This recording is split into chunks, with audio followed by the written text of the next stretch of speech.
I'm Jeff Colebank, and I'm about to fill you in on the latest and greatest film news. This is Filmed In.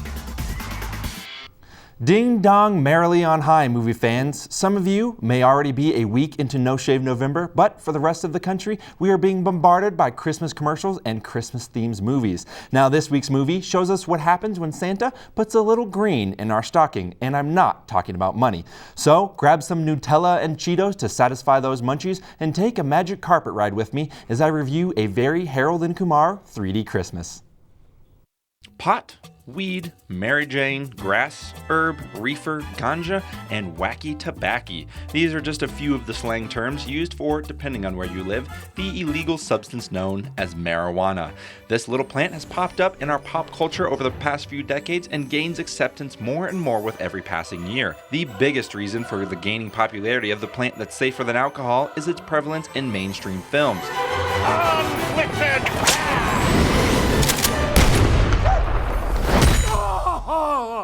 I shot Santa Claus in the face. He's real, and I shot him in the face. What? Harold and Kumar are two names that go hand in hand with marijuana and movies. And over the weekend, they released the third film in their film series. But instead of going to White Castle or trying to escape from a federal terrorist prison, this duo is on the search for a last-minute Christmas tree. And no, Christmas tree this time is not just another allusion to weed. Well, they're actually trying to find a Christmas tree. This movie, like any other stoner movie, is full of crude, gross, and laugh-so-hard you pee jokes aplenty. The film is in 3D and starts off on the right note as Kumar and his drug-dealing mall Santa get stoned in the parking lot. But this is where the 3D plays its critical role. As Mall Santa and his Indian friends smoke up, the smoke seems to fill the theater as they blow smoke into the 3D space. However, this movie does also use its 3D in an unpleasant way when Harold and Kumar get drugged up at a party and they turn into a claymation and show off what their clay penises look like. Overall, there isn't much character development or a hard plot line, but it's merely a bunch of jokes and sketches roughly stitched together into a 90-minute movie. Like the previous two Harold and Kumar movies, the line is pushed further and further even in this movie. And this comes when a baby gets high on weed, and then cocaine, and then finally ecstasy all in one night. If you aren't in the Christmas mood, you will be after you see this movie, complete with gay Neil Patrick Harris, who plays straight Neil Patrick Harris, singing and dancing to those classic holiday songs.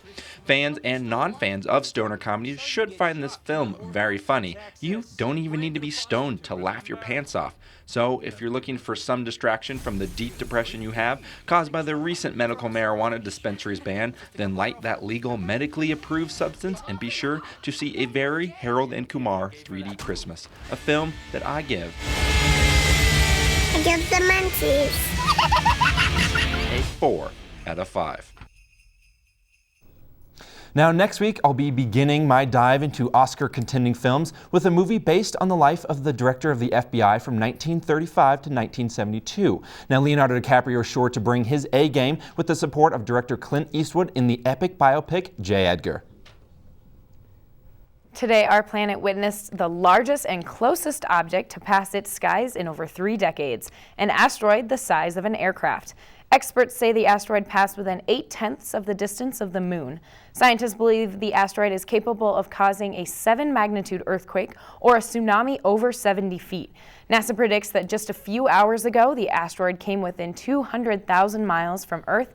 However, NASA assures that there is absolutely no possibility of impact. And you know, guys, I actually heard that the same asteroid was supposed to pass by Earth again in 2041, so we might be seeing it again. And I'll also bet that we'll be seeing movies based off of this thing, because we all know that Hollywood loves those disaster films and they're looking for anything to base it off of. They really do. Deep Impact. What else? Armageddon. That's one of my 2012. Just came out. Anything about an asteroid they love. Unfortunately, that's all the time we have for you tonight. Make sure to check us out on Facebook and follow us on Twitter. Thanks for tuning in and have a good one.